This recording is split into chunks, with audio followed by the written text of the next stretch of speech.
Hello, everybody. It's really great to see so many faces and names on my participants list from all over Europe and actually beyond Europe, some of you, I think. Yes. So a very warm welcome from all of us. It's really lovely to see you.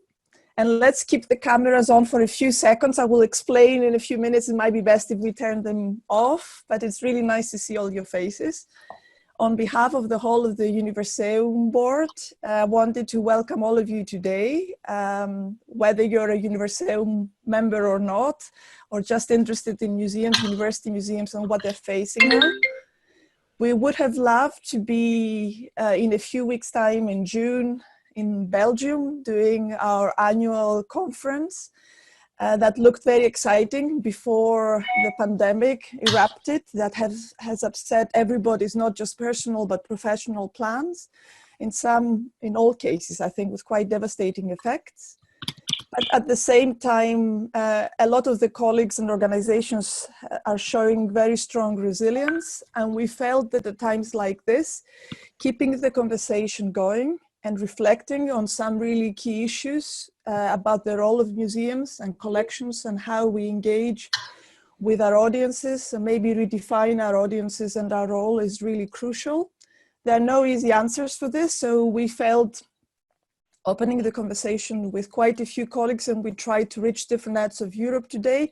We could manage realistically 4 of them, and together with my co-moderator, Marlen Mouliou from Athens, the Kapodistrian National University. We kind of represent the 6 of us in the main discussion, but many more of you in the chat. And I forgot to start by introducing myself. For those of you who don't know me, I'm Maria Economou. I'm a professor of digital cultural heritage, and I have a post at the University of Glasgow, half at the Hunterian Museum, and half at the School of Humanities and Information Studies.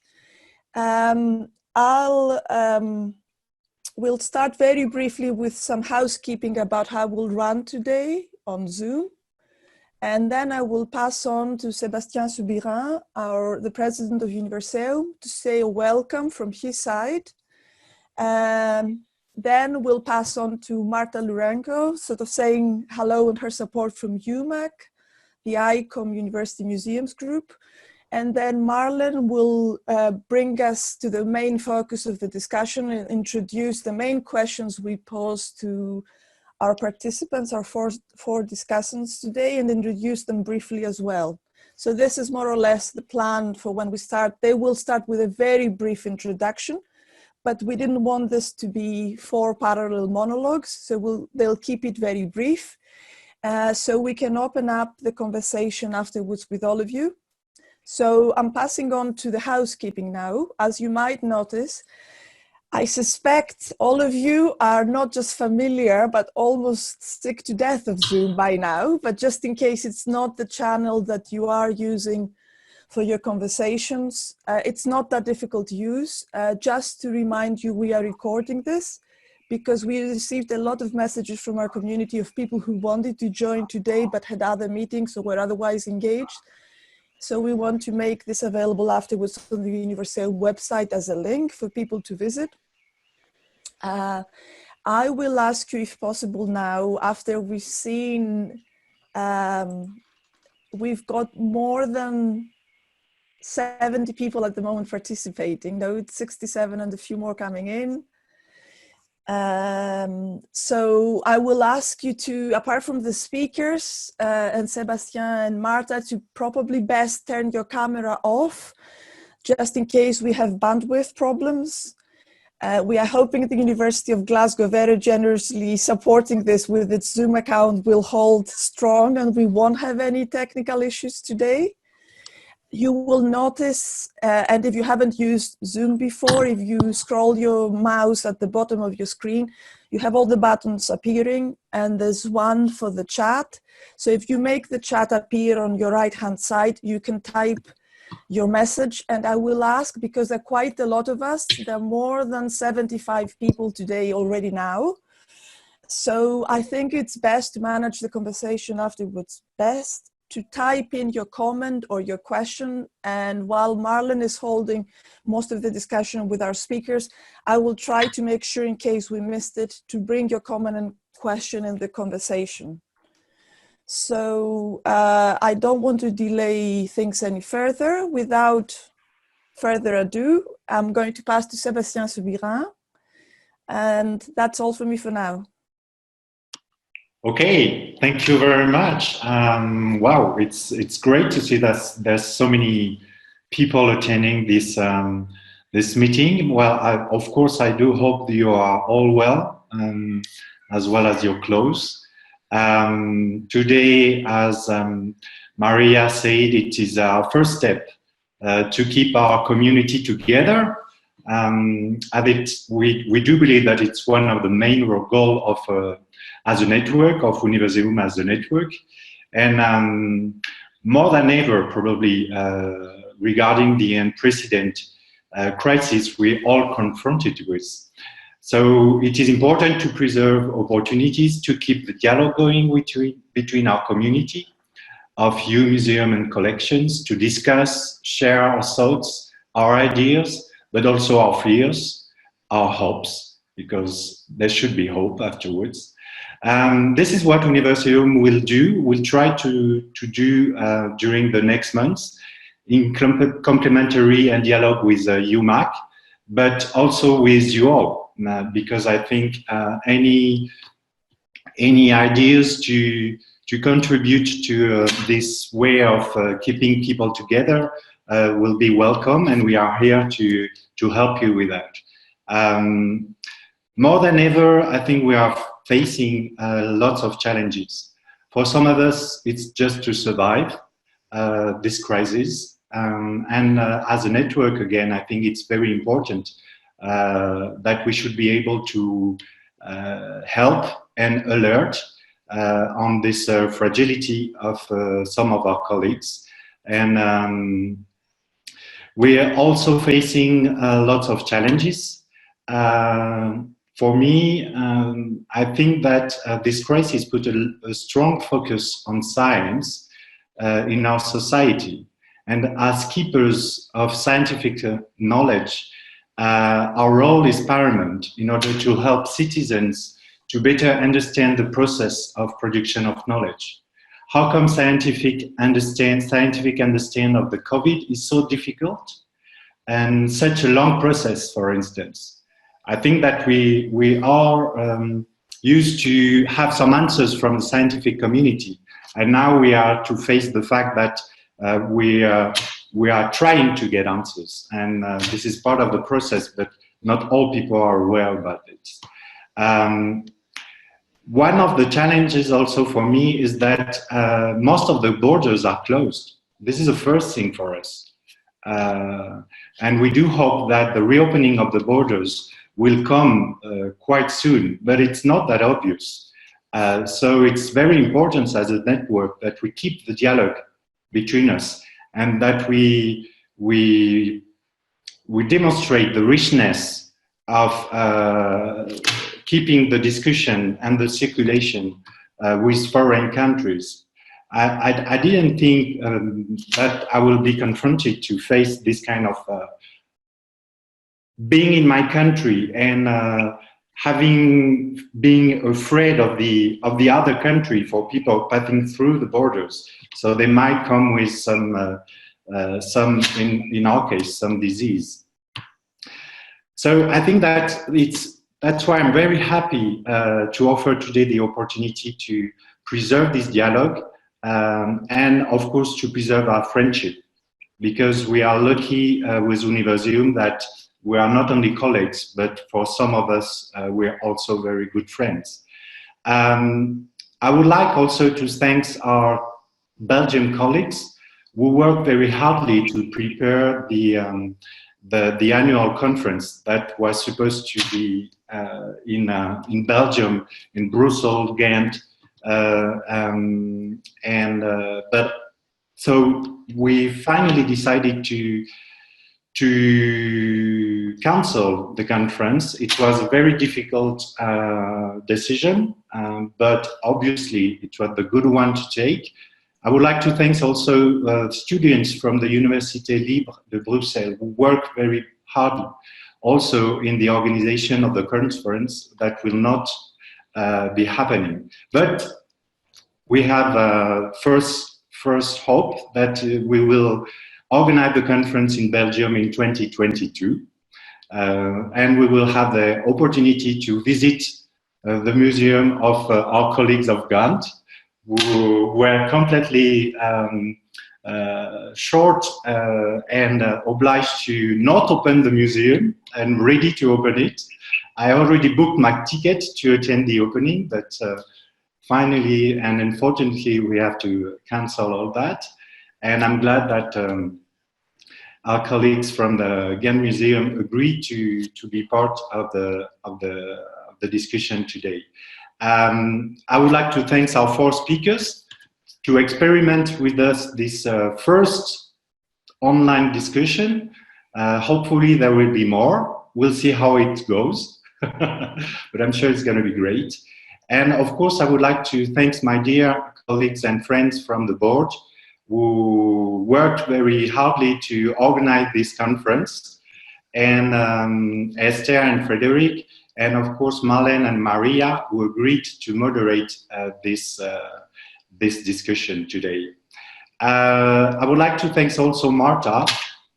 Hello, Marta, who agreed to say a few words, though she wanted to be incognito in the discussion. Yes, but how come Marta can be incognito anywhere? I'm wondering. Okay, so I hope we all enjoyed the discussion, and it's great. We're almost 80 participants, so that's wonderful. Marta, the floor is yours. Thank you, Sebastian. Thank you. So nice to see you. And I was really hoping to pass incognito here in my small Zoom square. But of course, I don't mind sharing a few words. On the contrary, it's a pleasure. Good morning to you all. I think that for many people across the world, the time that we are passing now is a time of grief and a time of solitude and enormous difficulties. And I think that if there is something that we learned in the past weeks, is that we need each other. We need to reach out to others who are close and who are far and stay together as never before. It's a lesson about connectedness, solidarity, and kindness that communities in Europe, Asia, Africa, and the Americas are teaching, sometimes even to their own politicians and governments. And I think museums play an essential role in this increased connectedness. And it's museums' values of timeless permanence and of this sense of collective belonging, more than the art and the science and the natural history, that can offer people hope and unity as the rest of their lives and our lives seem to crumble and largely evade control. So I'm very grateful personally and on behalf of UMAC. I know several members are attending, to Universeum for promoting this debate. And I'm looking forward to listen to everything that you have to say and to participating, of course. Thank you so much. Thank you, Marta. This was really great. So I'll pass on to Marlen now to remind us a little bit of to introduce our speakers first of all and introduce the questions we're going to be talking about today.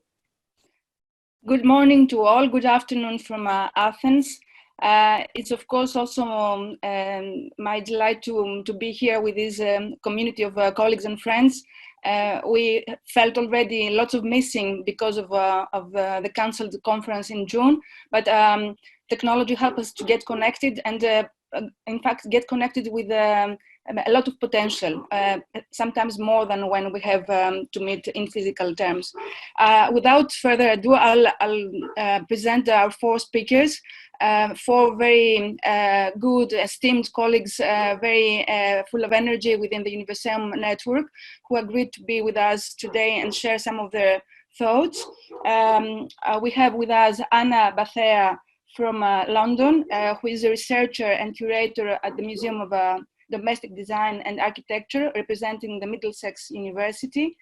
We have Marjan from Gent, who is director of the museum, the University Museum of Gent. She's going to talk about it shortly. We have Sofia Talas from Padua, from the Museum of History and Physics, the University of Padua, and former chair of Universeum. And of course, Bjorn Johansen from Oslo, who is head of the Museum of University History in Oslo. And he's an art historian specializing in 19th century architecture. We wanted to have a very rich conversation, more than anything, to listen to you and reflect on collective knowledge and questions our community will bring forward. But as a kickstart, we wanted our speakers to reflect on some of the issues that we all share as concerns and worries. I'll remind us all these five pillars, questions that work as pillars for their short contributions at the beginning of this webinar. And this is what is currently the situation in your country regarding the operation of university museums and collections. What kind of opportunities, if there are any opportunities, did the lockdown bring forward in all areas of university museum operation? What kind of threats, challenges, and tensions perhaps does this pandemic bring for university museums and their communities? What do you think about the long-term changes this crisis may impose upon the academic heritage organizations and us all as professionals? And what can be the role of organizations, museum associations, and networks like Universeum during this challenging period?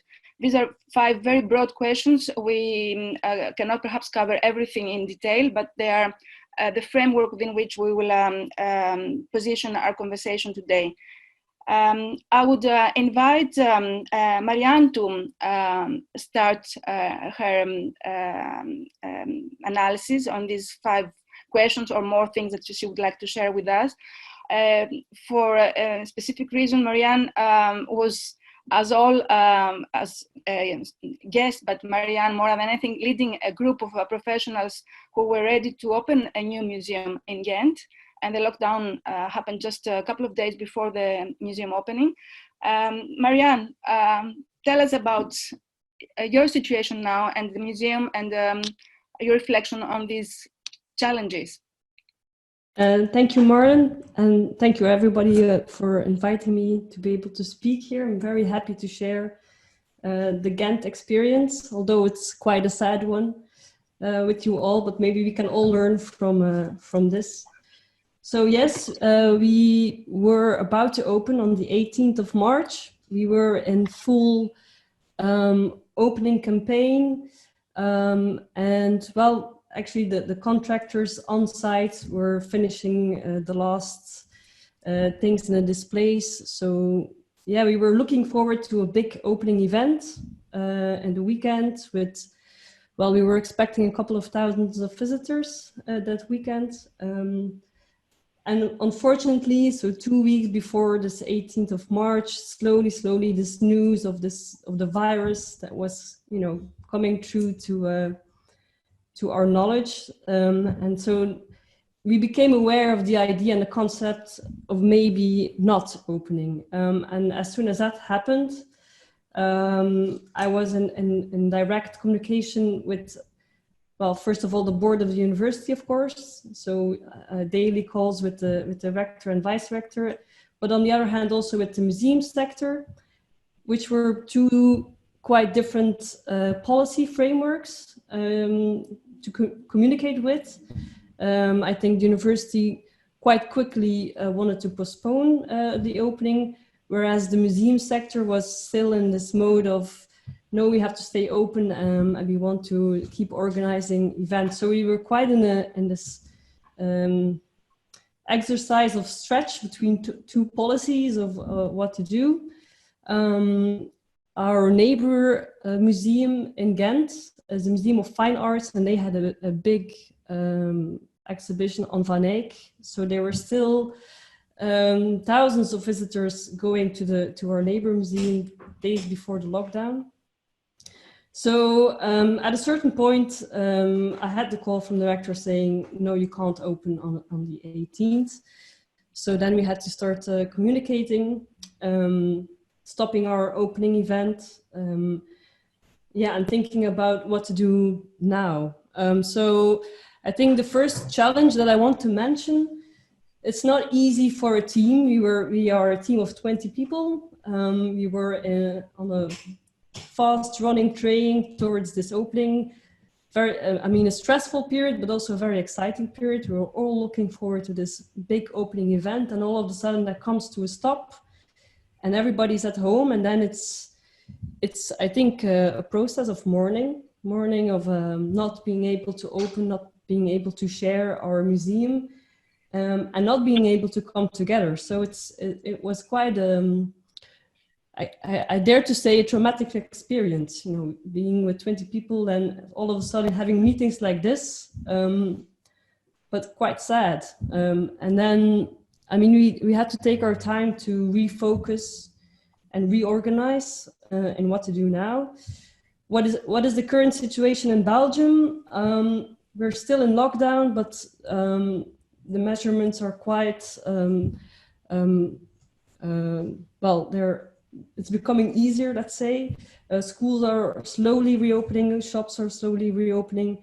And concerning the museum sector, the museums want to reopen the 18th of May, of course, under strict conditions. So no guided tours, only individual visitors, online reservation systems, and so on. As far as the university goes, everything is postponed until after the summer. So online classes and examinations will be, a lot of examinations will be online and some will be on site, but with social distancing and so on. So again, we're, I think, experiencing this kind of stretch between two frameworks of policy. A university that wants to, look beyond summer vacations, and then the cultural sector that wants to reopen and be this platform, this open platform for people to rejoin again. What have we done in the meantime? The opportunities that were presented during this lockdown, let's say. Of course, like every museum, we wanted before the opening to have this test period, where you can nicely test your multimedia applications and do the correct editing on your text, do the correct translations and so on.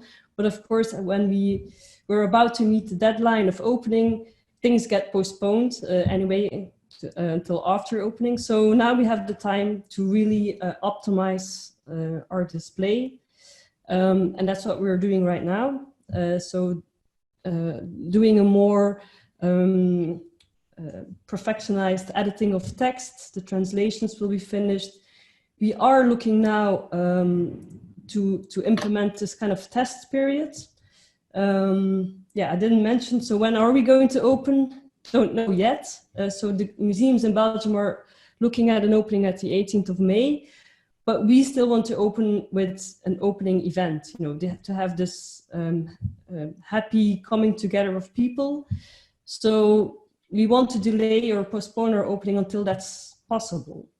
So at this moment, we're looking at autumn, I think, September, October, November maybe, but so not before the summertime, because all, let's say, mass events in Belgium are not allowed until the 30th of August. So we're looking at a date beyond the 30th of August to open. But in the summertime, we want to maybe exclusively, or we're looking into the possibilities to exclusively open for teachers with online registration and so on. But yeah, to allow teachers to come and visit the museum with their families. And we see this as a test. So now we have two months to test our display, to have feedback of visitors, and teachers are one of our main target audiences because we want them to bring their classrooms into the museum. So we will take this opportunity now in the summertime to invite this target audience and to give us feedback on the display. Apart from that, I think to round up, I want to acknowledge what Sébastien already said. I think we have now, as university museums and science museums, a very important role to play. I mean, this pandemic couldn't emphasize our roles, our societal roles as science communicators better, I think. Museums are a public space where people join, where discussion and contemplation is possible. So we are places where visitors can contemplate on the role of science and academic work in society. So I think that's the role that we need to emphasize at this moment. That's also one of what we're doing right now, apart from the back office work, let's say. We're communicating to our audience like on these online video things. And yes, we are sending out this message of hope. I mean, in this post-truth era where science, well, is sometimes mistrusted, let's say, it again has become this symbol of hope.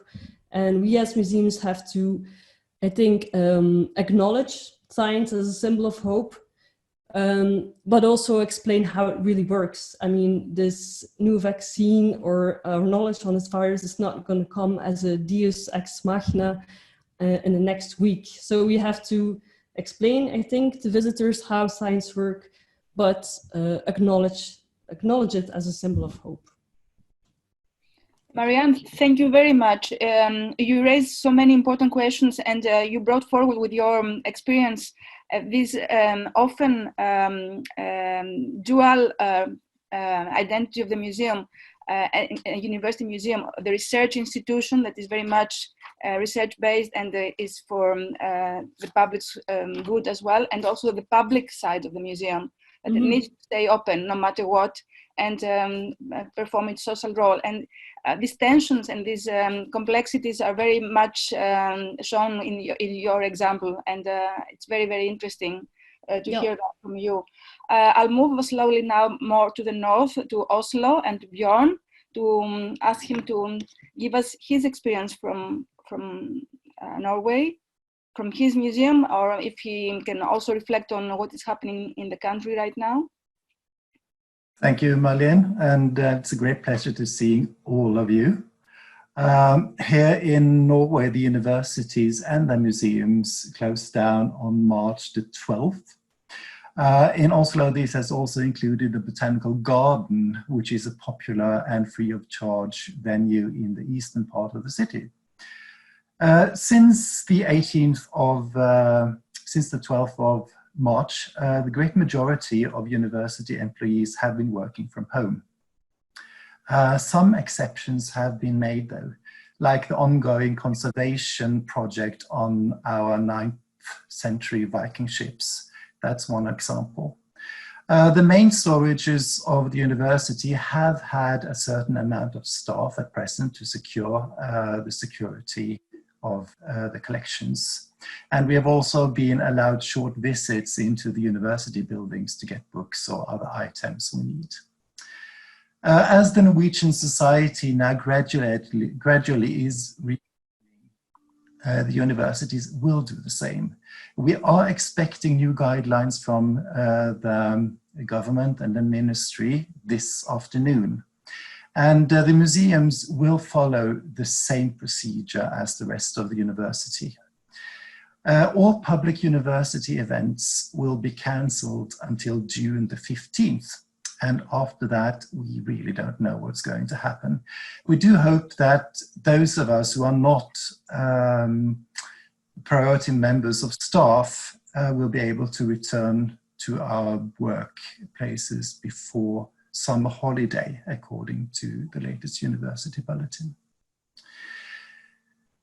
Here in Oslo, we have two main university museums, the Natural History Museum and the Cultural History Museum. And my museum, which is the Museum of University History, is a part of the latter. We are 4 members of our staff, but we do have our separate economy and also an autonomy, and that has made it really easy for us, I must say, to adjust to this new situation. We already have a flexibility because we are few. So we could change our plans virtually overnight and make a focus on digital outreach, where we have been lagging severely behind, I must admit. So despite worries for family, friends, colleagues, and of course the severe consequences for the society, we have been able to go on. And it helps that we have separate economy from the rest of the university museums. We don't depend on tickets for funding or private funding, because we are a free museum. Also, the Norwegian museums are state museums, which means that our jobs are not at risk. That is the university museums. The colleagues in private sector and foundations are not as lucky as we are.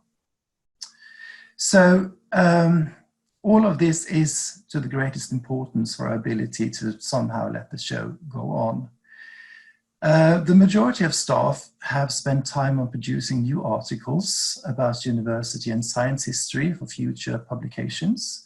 We have renewing parts of the website, creating new photo galleries, and making new parts of the collection and their contexts available on the web. And we have finally managed to launch and start an Instagram account. Much of the content of the website is now connected to the situation. We have created photo-based digital tours through the university museums around 1900 approximately.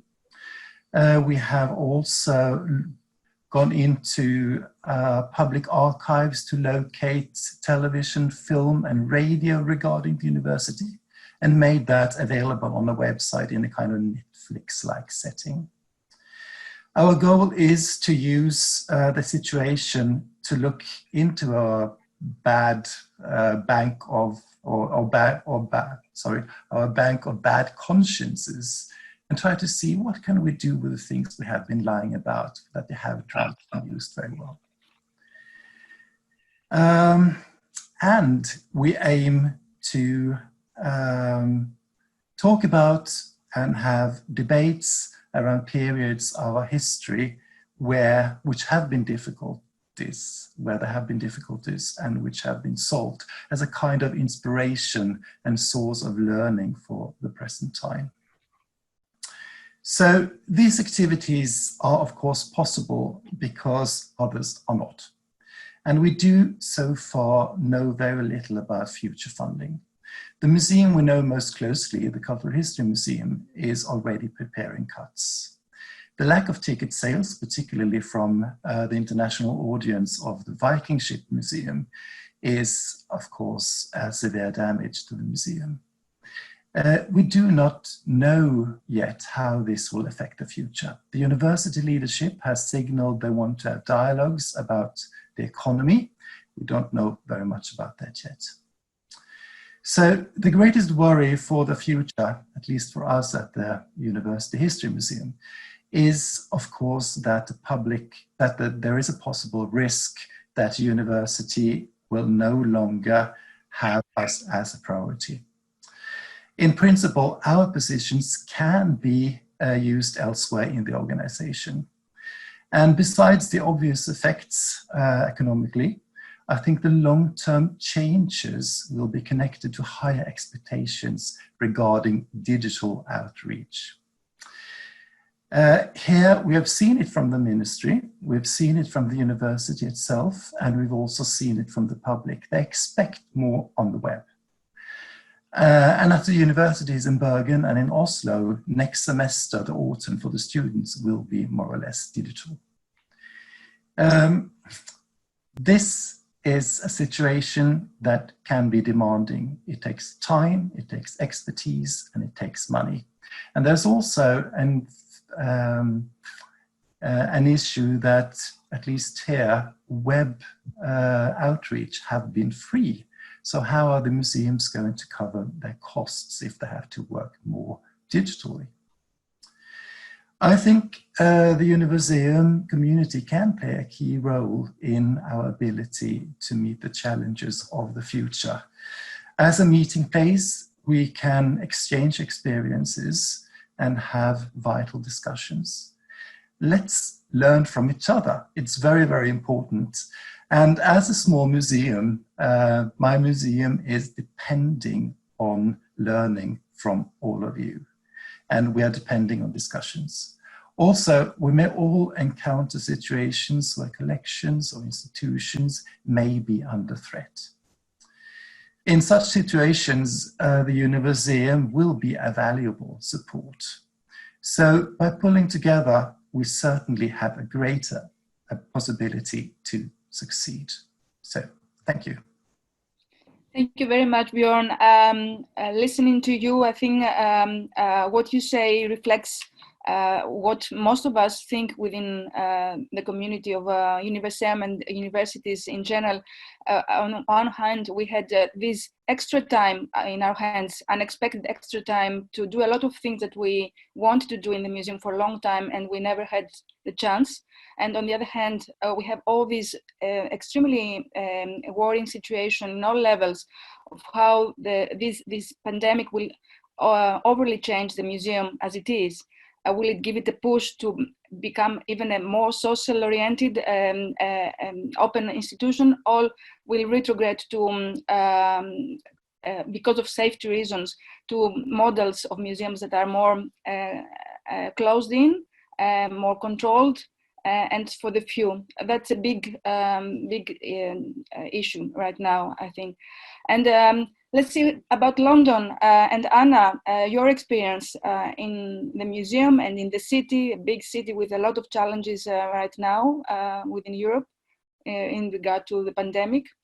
Can you tell us a little bit about your experience and how you developed within this framework projects that are very much related to the pandemic? Yes, absolutely. Good morning, everyone, or good afternoon, depending on where you are. I'm Anna, and I'm curator at MODA, as Marlen was saying. So this is the Museum of Domestic Design and Architecture, which is part of Middlesex University. So we're completely integrated within the university framework. So I would be referring more to that context, although again, we obviously sit between the museum and the university, but we do fall more within the university, as it were. So I won't be able to speak for all university museums in the UK because there are a fair amount, and the circumstances are wide-ranging. Just to give you a few examples before I move on to talk about our specific case.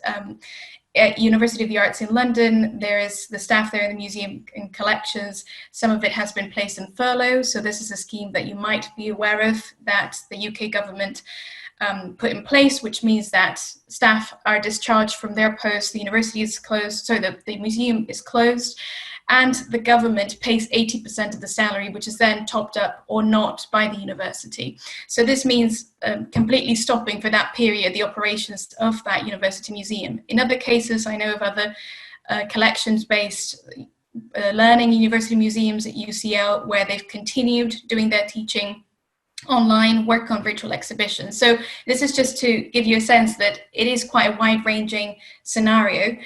In the case of MODA, just to go to my our specific situation, the Middlesex University's strategy has been to move all the teaching online. So we stopped working on campus on, I think it was the 9th or 10th of March, and we don't have any access to the collections. So the campus is completely closed.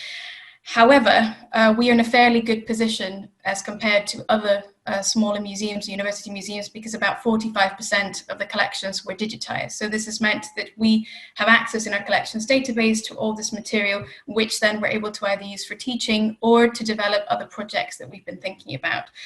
So as I mentioned earlier, we do a lot of collections-based teaching with different departments. We take very transdisciplinary approaches, and initially, as we were going into lockdown, we thought, well, there's all these sessions that we had to run still.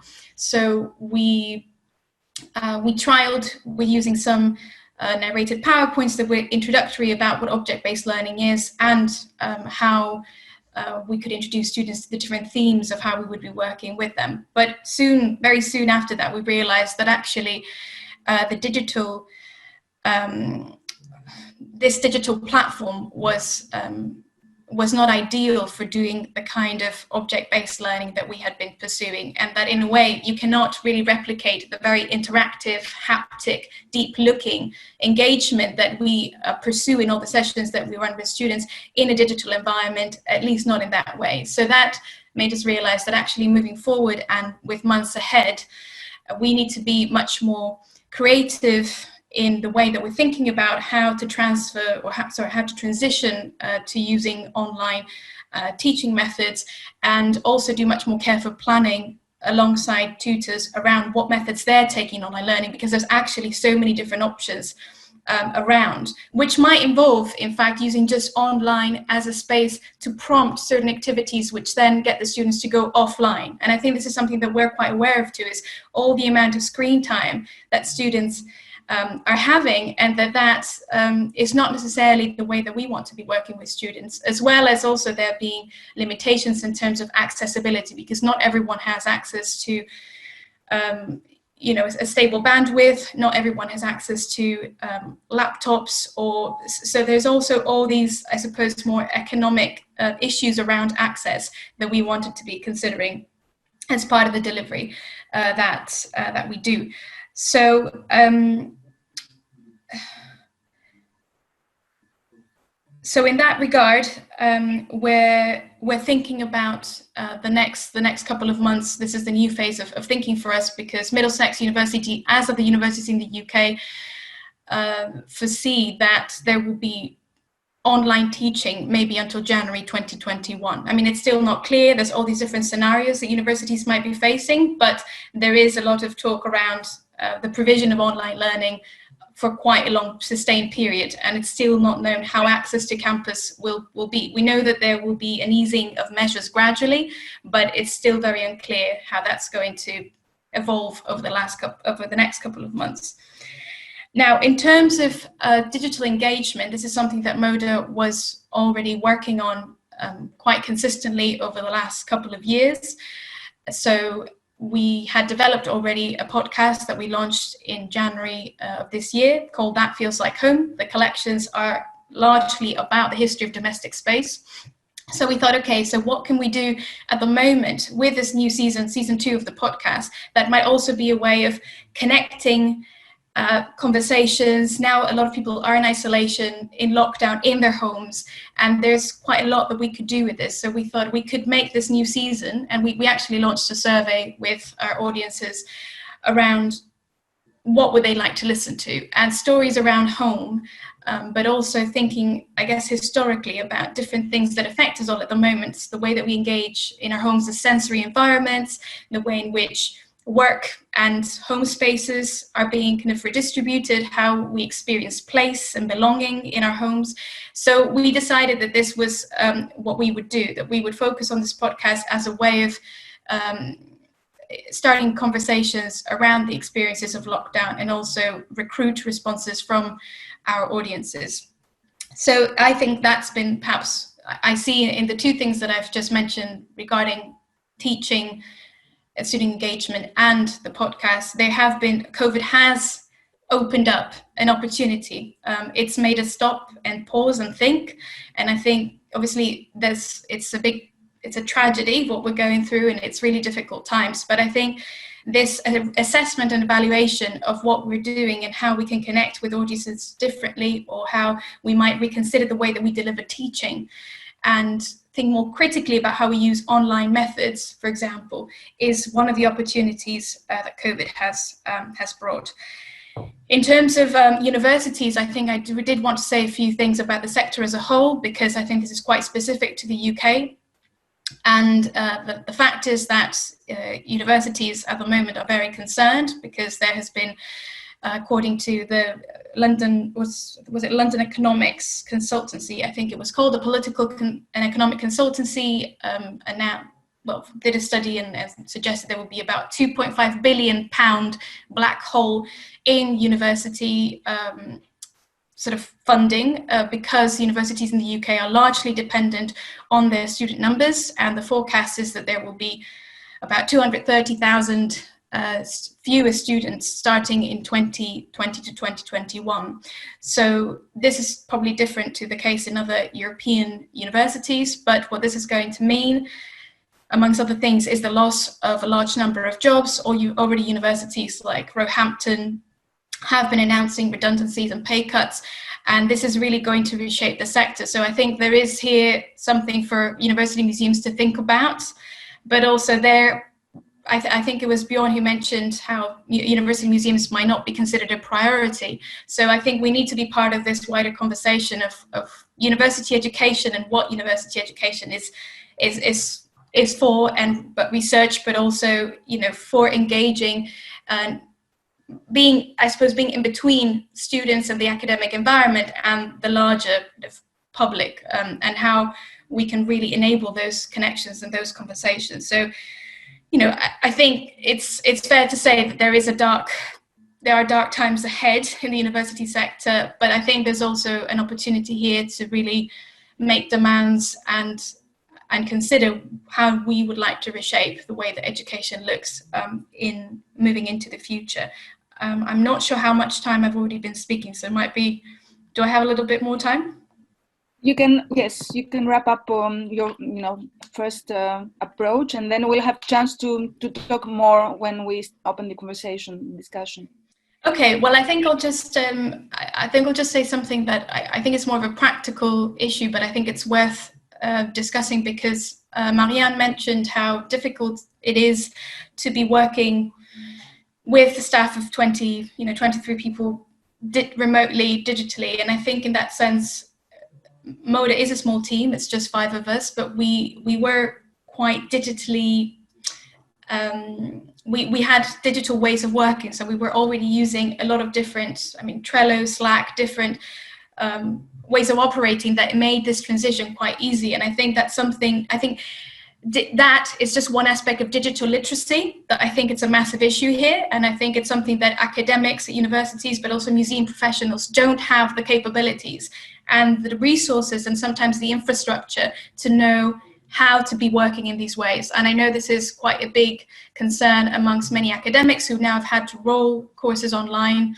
or museum professionals that are having to do things online, but they don't actually have that support. And I think we really need to focus on how we can equip people so that they are confident, as much staff as well as students, to feel literate, because we are facing a scenario in which people are going to be needing to use these ways of working for the medium term, and at least for times ahead. So just to finish with that, I think these conversations are really helpful to have and to hear from the experience of other colleagues. So I think as a forum, I really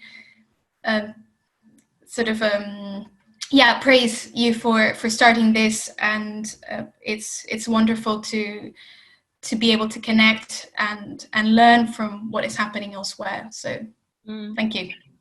We thank you, Anna. You raised so many important issues about radical pedagogies, which was an open, broad matter issue for us all, even before the pandemic. But it seems the pandemic really pushed very fast forward our actions and our minds of how we can do things differently. in order to serve our audiences, and we want actually to broaden our audiences, not just to close them down to a restricted community of academics. But these are very challenging times in all directions, as you very nicely outlined. But the radical pedagogy issue is very, very important for a university museum as well, how we can do that and use the technology wisely. And we moved to Italy and to Sofia. Sofia has a lot of experience, and of course she, more than us all, she's early on experiencing these difficult moments for the university museums and for the community in Italy, because Italy was the first to face the pandemic. Sofia? Hello, everybody, Hello. and thanks a lot for the kind invitation. And I'm very happy to be here all together and to have the opportunity to discuss the current situation. So, well, as Marlen said, in Italy, we started the lockdown almost 2 months ago now. I must say that as university museum people, we are working from home in a regular way, in the sense that our budget comes from the university, and no cuts in universities' budgets have been announced as of now. So let's see. Of course, from home, lots of backstage activities are going on with all the limits of limited access to objects and documents. So research, of course, is going on, interactions with students, and also museum planning. So we are in a phase, we have 2 museums renovation projects going on, a long-term one, for the new Museum of Natural History, and a more recent one, the museum I'm in charge of, the Museum of the History of Physics. So we started working with architects and with a young artist on the project, and we are going on working, though remotely. And as the lockdown has released a bit in Italy, next week we should have a real meeting with the architects. So things are moving in a positive way, hopefully, because of course we still have 100,000 positive people in Italy, so everything can spread again at any time. So of course, in the last 2 months, museums' scheduled public activities have totally stopped. And university museums in Italy, as well as museums, general museums, totally focused on digital initiatives. So we heard already about digital initiatives issues. Actually, an activity that was complementary to real visits, real activities, suddenly became central for our museums.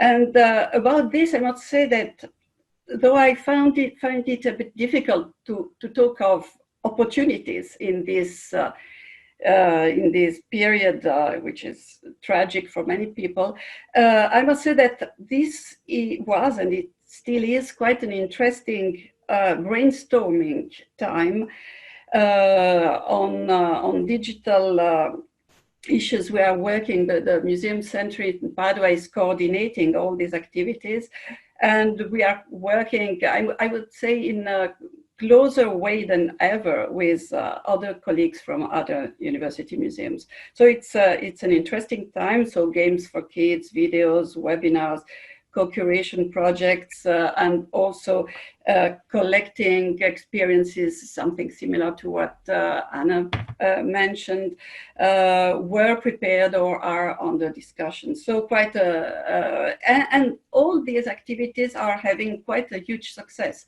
We are having a larger audience than we usually have in our museums. So of course, people in lockdown are eager to follow activities and initiatives. Now, as for the real visits, everything stops from March. So, and March, April, May, and June are the high season months for school visits. I must say that this is not so tragic for us as university museums because we do not get big sums from the visits, if any. Our guides are mainly, and also for our guides, it's not such a big problem because our guides are mainly PhD students, master students, or young people who have other activities. So they are not full-time professionals. So this makes things easier. On the other hand, this happens, the fact that we do not get big sums and now we are not suffering too much is related to the fact that all the service of dealing with the schools and scheduling the visits, dealing with the bureaucracy, organizing the calendars, organizing the guides, getting the money from the schools and paying the guides is all this service is outsourced. A cooperativa used to take care of it. 2 people working almost full time for our university museums. Well, 4 months they will get no income at all. So this is, of course, quite tragic, I would say. Now, as I said, what about the future? So the lockdown starts to be released. What are we going to face? Well, on the short term, of course, social distancing, reduced traveling. And as Sébastien mentioned, closed borders, at least for a while. And on the longer term, economic crisis for sure, in Italy at least, but also in several other countries. So as for social distancing, well, university museums are very often small places. So social distance is going to be a problem. How shall we face it? How shall we organize visits? As for the decrease of international mass tourism, well, I would say that probably only a minority of university museums, those which have a national dimension, will suffer from it. More often, university museums are mainly rooted in their local community. This local community will travel less, will look around to find locally more entertainment, leisure, but mostly food for thought and food for soul. So I would say that we really should be ready to answer these needs, which will be higher than usual. And I'm thinking in particular, this was mentioned to the role of science. Marjan, I think, mentioned it. We can work on trying to help people to understand what's going on in relation to the virus. Through our historical collections, we can bring people to look into history, even into prehistory, and trying to help people to find their way in the scientific, economic, and political current debates and discussions around COVID-19. So certainly from the part of the public, a need for science, history of science, archaeology, and of course a need for art. Let me remind the extraordinary effervescence that characterized public art during the New Deal after 1929 crisis. So at the time, public art played a crucial social role. It was made by and for the community. So I really feel that as university museums, in the following months or even years, we should try to work more than ever to play such a social role. I mean, this is actually the direction that was taken by Economou definition of museums.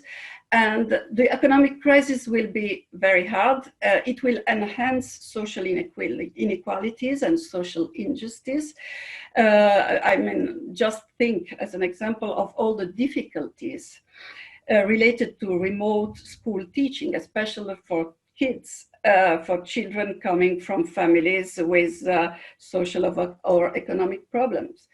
So personally, I would really like to do something. I do not know exactly, I have some ideas, but I don't know exactly how and what to do. I think it's quite challenging.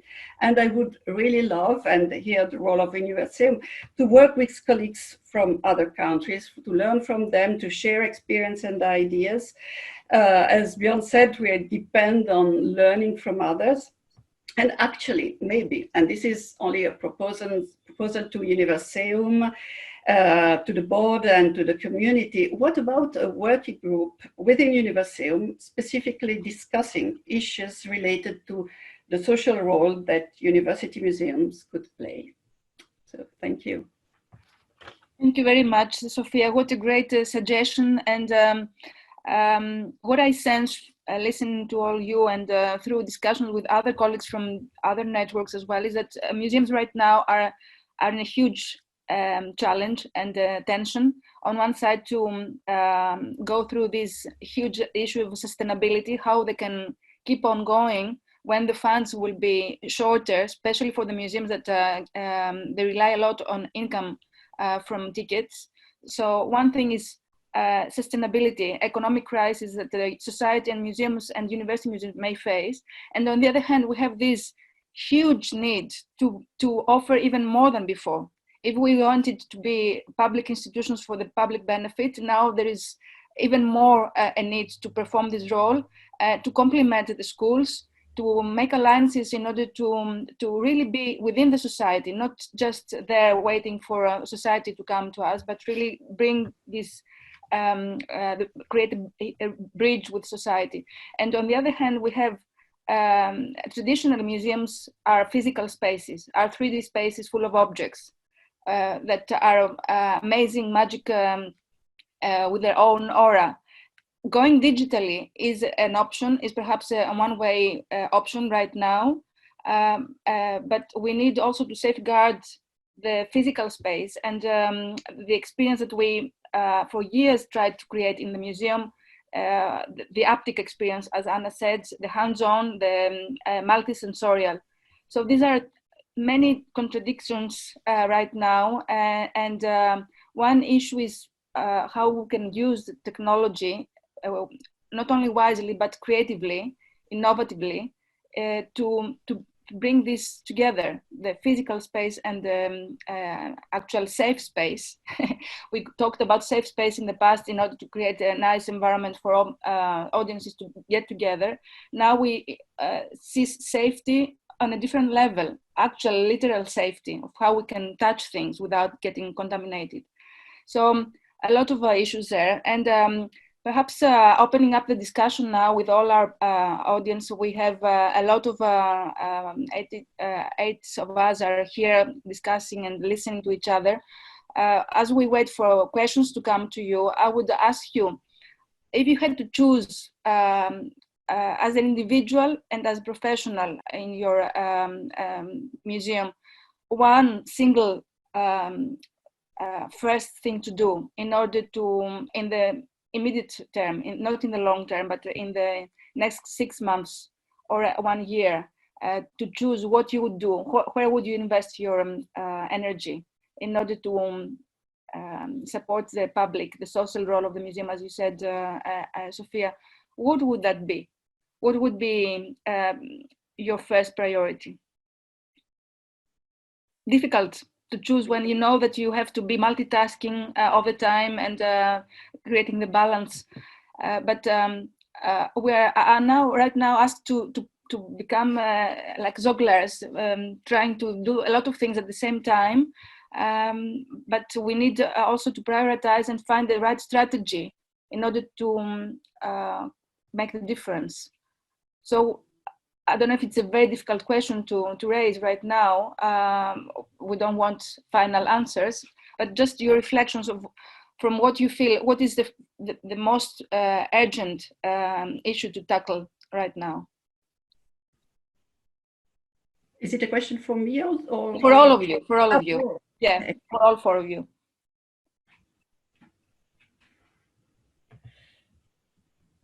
Who would like to take the floor first?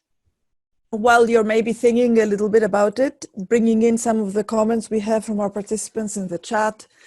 and connecting between what the different speakers mentioned. Vangelis, for example, from the Athens University, the history of the University of Athens Museum, Vangelis Papoulias mentioned the need to implement the digital applications that all of you raised, combined with the teaching that most of us are feeling the pressure will in some form be increasingly online, at least for the next semester.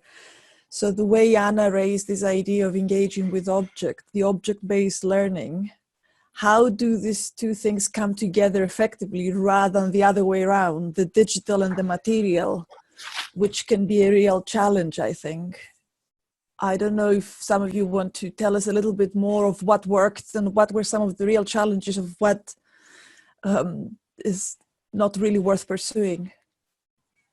Do you want to tell us, Anna, a little bit more about your project, for example? Also, there's a lot of interest in the UK, as Sarah Berry-Hayes mentioned, and I'm sure it's in different countries in Europe about collecting the contemporary, collecting COVID. Right. There's quite a lot of questions there around. I'll start with collecting COVID and then move on to thinking about the haptic and the digital, which again, it's a very exploratory phase for us. So I have to start by saying I don't have any concrete answers. But with collecting COVID, yeah, there is in the UK. I don't know how it's in other countries in Europe, but it's a real urgency for documenting this moment. There's a group that has been coordinated amongst different museums, and I know at least of over 40 museums and archives that are having initiated different projects, whether it's commissioning diaries of people of their day-to-day lives, whether it's commissioning or gathering artistic responses like zines and more creative products or productions from people. So, and it's really all over, from quite small scale organizations to bigger institutions like the Wellcome Collection, which focuses on history of medicine.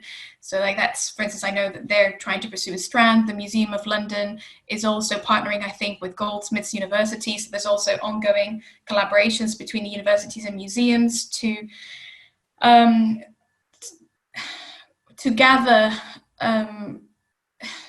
documentation, whether it's in the form of oral histories or objects. So some are actually interested in collecting physical objects about this moment. And I think that's quite an interesting approach, I suppose, in the way that it's also enabling a new engagement with audiences, right? Because all of this is about collecting the contemporary and audiences becoming part of that conversation. Now, I was interested in pursuing similar strategies in the museum, but because we have such a small group of staff, just 5 of us, we didn't have the resource or capacity to undertake such a big collecting project, which is why we decided to focus on the podcast as a way of bringing voices in, but still it not being a collecting, not being part of our collecting policy as such. So I'd be interested to hear whether there are similar initiatives happening elsewhere in Europe, because I think in the sense that these are very UK focused, but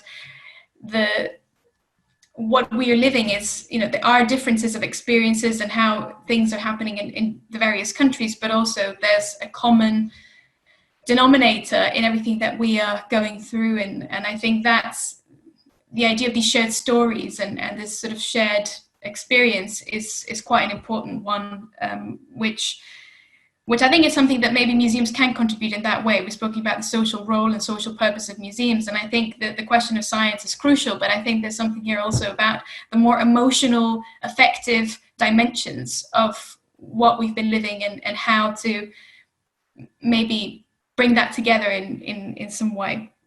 As regards the question on collections-based learning, digital, I think this is a very uncharted territory. I think obviously there has been quite a lot of literature around online learning, but I think in terms of object-based learning to an online platform, there's still a lot of work to be done. So in a way, that's what's good about that, is that it means that we can be much more free in experimenting, because it's this trial and error. And I think sometimes there is a way in which museums can be quite averse to risk, or might not be more experimental perhaps in what they do. And that's what I was trying to say when I referred about this as a moment of opportunity. It's more that, well, we're all in the same boat.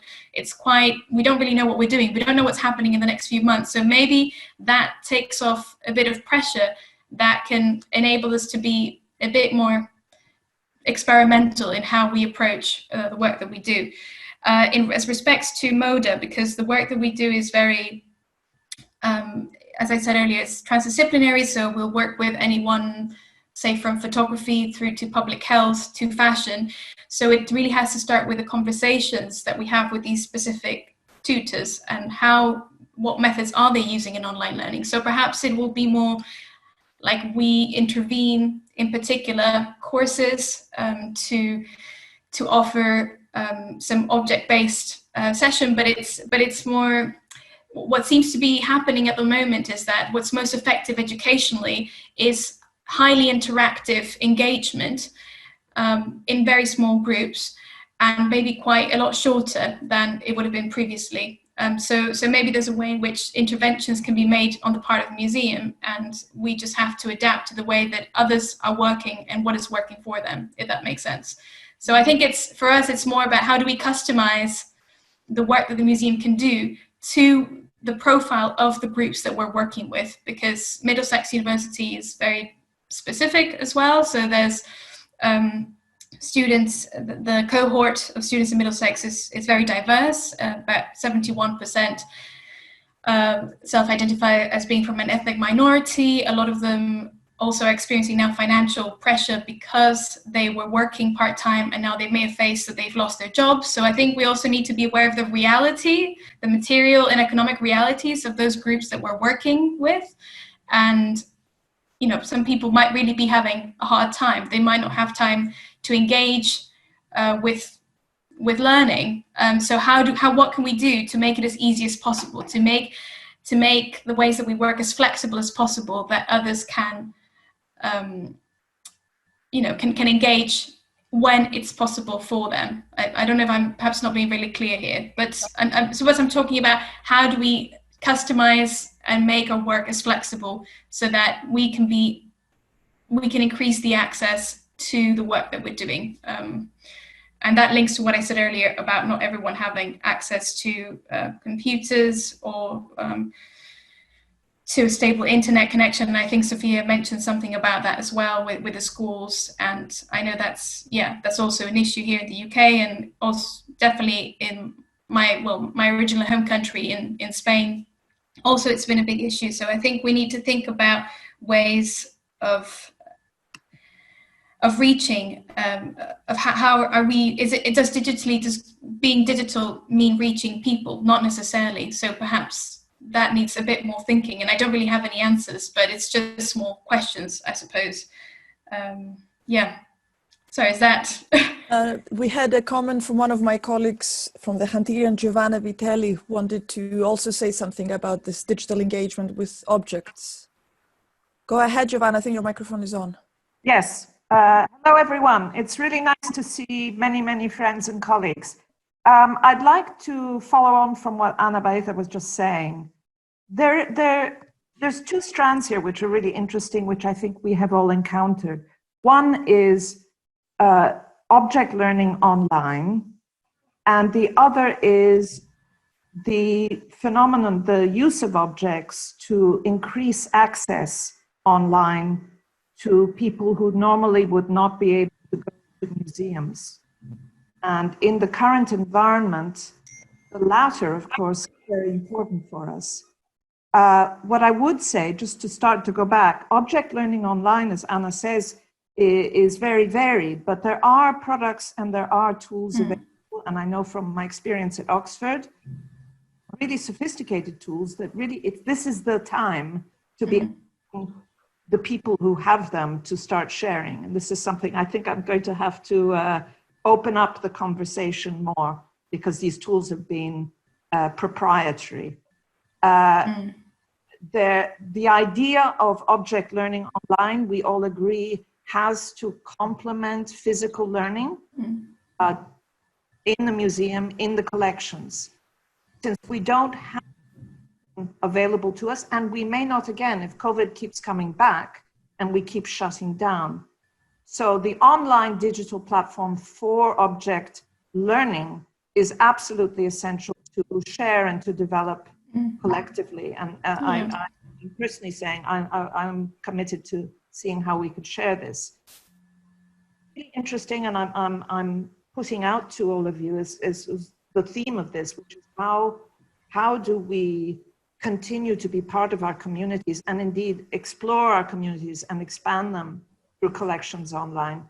I really feel, again, that working not just to replicate what we do physically. It's not just an exhibition online. Yeah. It's not just a podcast online. It's not just having a curator or a museum director take you around an exhibition online. Really, this idea of thinking outside the box is now absolutely critical, because to sustain audiences, we really have to engage with them. And again, I think we can learn from the tool that we use for digital learning online and develop it so that it becomes a really meaningful way to ask people to help us create stories.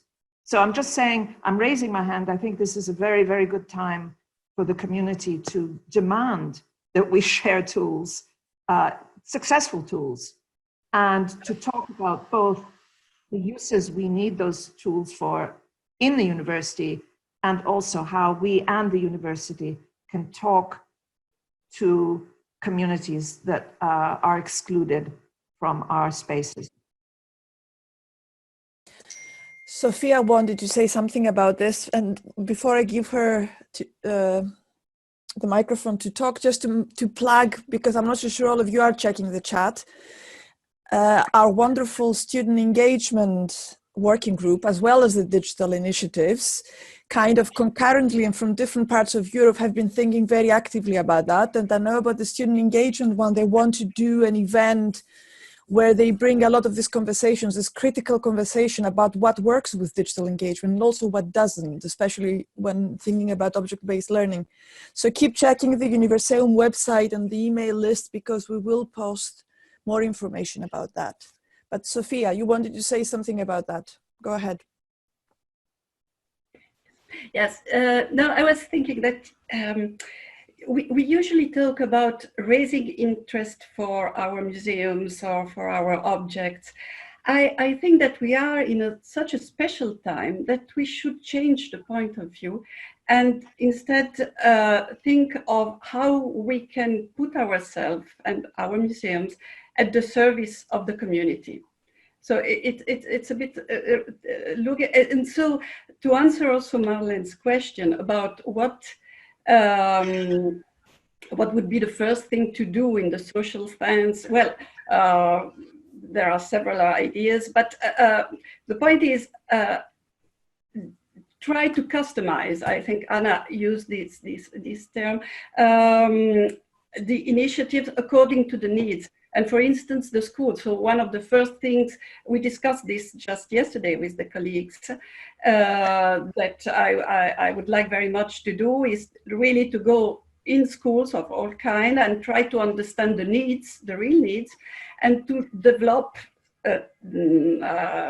videos or whatever could be needed that could be maybe put not used on YouTube maybe, so that would be make it easier for anybody, proposing a different approach to science or to school teaching. I mean, we all know that when students, young and children of all age come at the museum, very usually the ones that have more difficulties at school are the ones more interested. So the approach in museums is different. If people cannot come, how can we propose this different approach to the schools in this moment? So this is, but it should be really something customized to this particular moment and to the needs of society in general. Sophia, and do you think this is an initiative that any university museum should take by itself, or within the framework of a bigger policy that the state implements in order to bridge the schooling system, the schools, the formal curriculum with the university museum environment? How does it look? This would be a dream, but as far as I know, Italy, getting to the highest levels and trying to do something so organized, usually starting from the bottom and working locally in the region and with colleagues in the town, and then extending, starting from the bottom and then extending, at least for Italy, it is certainly the best way. Mm-hmm. Mm-hmm. And I see in the chat, Neil Curtis from Aberdeen. Hello, Neil. Raises an issue that is interesting. Neil, would you like to say about it? Take the microphone, turn on your microphone, or you'd like me to just voice your remarks? Yeah. Maybe while you're doing that, Neil, it's worth bringing in Sarah's comment, Sarah Berry-Hayes, about, yes, there's a lot of digital, but how do you reach those audiences where there's an overflood of digital material? How do you do it appropriately? Yeah. Neil? Yeah, no, I mean, definitely we found that paradoxically, there's a whole load of opportunities are suddenly appearing for us that we're trying to think about how we put material online for teaching and research, and that's actually letting us talk to a lot of other people who we previously hadn't been engaging with. Likewise, university marketing, and there's a huge focus on trying to recruit students, are starting to see that the collections and things we do with them mark us out as somewhere different, in the way that in the past, I think we talked more about coming to the city, coming to the place. If we're now talking about what resources we have, the collections are hugely valuable there. So I think there's, those are really positive things. Other things, sort of looking further, well, looking around at what we're doing anyway and how we tweak it. We have museum studies students who work on a family event, another class who work on creating an exhibition that's in our main venue, which very suddenly both had to go online. So we've now got family activities that you can do at home rather than coming into the museum setting. Their exhibition, utterly coincidentally, was all about safeguarding what's precious. And so suddenly that took on a completely different meaning as we started thinking about safeguarding lives and society and so on. So the students have been able to use that. So they're now going to have an online exhibition. And then looking further ahead, again, coincidentally, we had beginnings of plans for an exhibition in 2022 about thinking about death.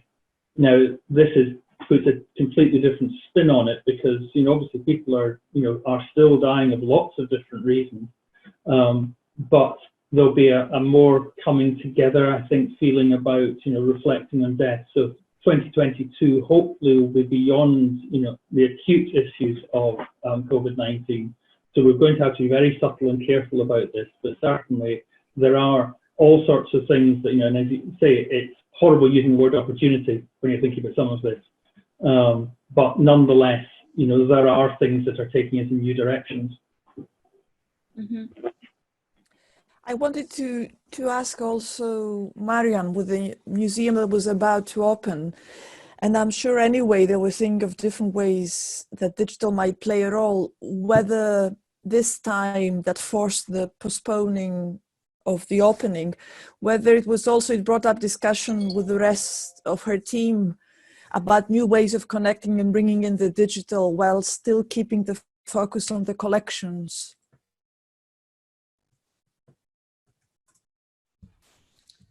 It's very interesting to all hear you make this transition into the digital. I think we're still in another phase in that sense that we are not open yet and we are not sharing any photos or images of our display. So we're still very much focused on the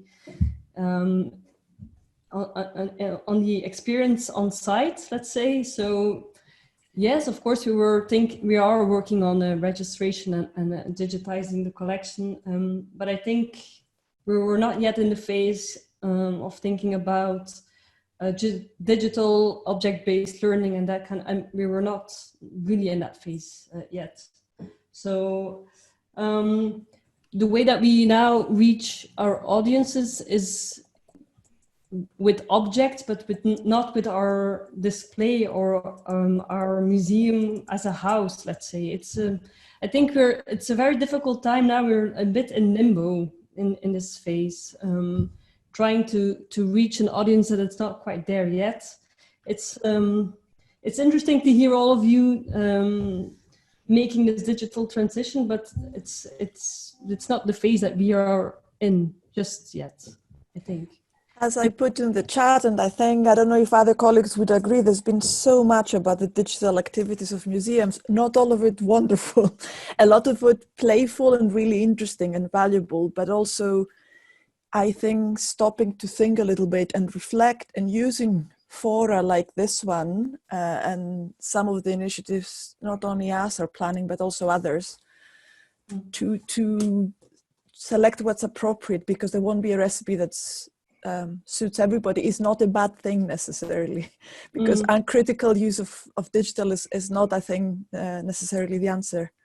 I'm very conscious of our time. I don't want to stop you, but I think we've been, all of us, if I may talk for the rest of the board, when we thought, let's do this. We need a discussion at the time. We can have a conference. We thought maybe there'll be 10 of us joining, and there's been 90 people today, and also the geographical spread was from China to the US. So we've been really honored and very touched with this.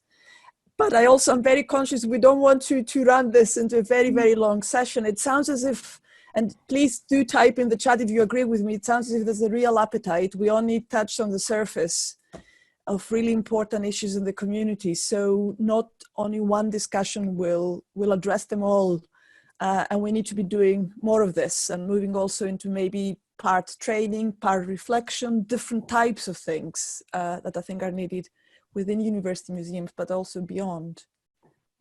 Maria, may I just a quick question to Marjan, because it's a very practical issue that all museums will face, but for a new museum that was ready to open, do you need to redesign part of your museum exhibition because of safety rules? Do you think that you will have to bring some new elements in the space when you reopen, whenever is that? Well, so the Flemish museum sector has worked out this, they call it the 7-step framework towards the safe opening. But it doesn't really, I mean, we have to set out this kind of route for the visitors and that kind of things, but it's not a physical intervention in the space as such. So no, I don't think so, no. But it's really interesting to be already involved in this kind of discussions in the sector, what the other museums are doing, and how they are working out this 7-step plan. Can I just add one more thing, going back from the digital and go back to the physical space? Just when we were talking about societal role, I mean, I think as a whole, we are suffering this kind of collective trauma. And I want to emphasize, I think, the museums as a place of contemplation. And we are all going to have to process what has happened. And I think we as science museums, you know, where people reflect on knowledge creation and on health, and how knowledge creation in medicine and health, how that works, I think we have a very important role to play as this place of contemplation, and bring people back together in a safe environment and have a cultural experience in a safe environment. I think I just want to stretch that and just, you know, think beyond what we're having to do right now in the digital space, but also think, you know, when are we going to reopen and how are we going to do that, and what kind of place are we going to take in society? So yeah, I just wanted to add that to the conversation. I think that was a perfect close. Yes. I'm sorry because there's so many of you, we didn't have the space to give you a real voice, but I hope you typed at least something. It was really, really nice to see you all. Thank you so much to all 4 of our speakers and to every single one of you. Also to Sebastian and Marta who joined. And I think from what I'm gathering, let's do something like this again soon. Bye-bye, everybody. Bye. Bye-bye. Stay safe.